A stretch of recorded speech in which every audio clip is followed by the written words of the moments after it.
Hello everyone, Dan Bickley and Mike Jarecki live from Radio Row, where today we had a couple of Cardinals on the radio, team president Michael Bidwill and wide receiver Larry Fitzgerald. We learned some very interesting things.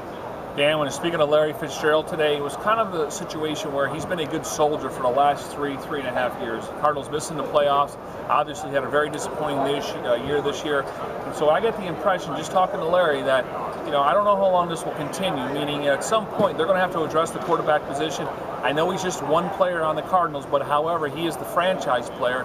And at some point, he's going to want to play in the postseason again. And playing in this division, it's going to be difficult. So just to kind of recap our interview with Larry, I got the impression, hey, things are going to have to change here in the near future in order for him to stay as a Cardinal. Now, we're not saying that Larry Fitzgerald's going to go and demand a trade tomorrow, but I'll tell you this much. We've been around the guy a long time, and you can read his body language, and you can tell that he's not really all that happy with the idea of going a couple more years trying to figure out who the next franchise quarterback is going to be in Arizona. You get the idea that he might not be that far away from going to the team and saying, hey, listen, maybe it's better for your rebuilding efforts and certainly better for my own personal career if we part ways. Don't think they're there yet.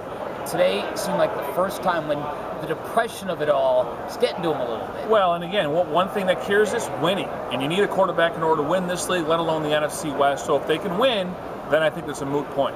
Team president Michael Bidwill joined us to discuss Flagstaff.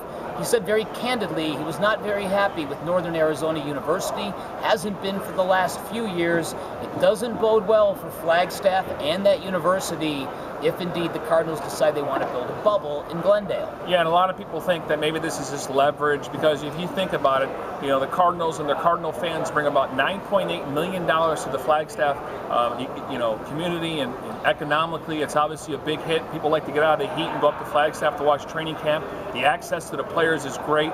It's just one way to kind of make a day trip to get out of the valley. But I'm telling you right now, they are really serious about moving training camp to Glendale. What I'm hearing is they would build the bubble. They would also build 2 practice fields around it. They would house the players in Glendale. And then when they need to use the stadium in Glendale, they would use their own stadium as a possible destination for practices. But they are serious. Now, we're going to find out probably the first week in March where they're officially going to go. But I thought it was more of a leverage play, but after listening and talking to people, they are serious about moving training camp to Glendale. It'd be very, very difficult, given the temperatures in the valley that time of year, to really engage a lot of fans in training camp. You'd ask a lot of them to come inside. I don't think it would be the same atmosphere or vibe whatsoever. Personally, I don't spend as much time in Flagstaff as you do, Mike, but I'd really be bummed out if that team left the pine trees, the cool summer air, and yes, even those mid-afternoon thunder showers. And once again, if Flagstaff steps up, maybe the Cardinals will decide, it's best to stay there because the fans like going up there.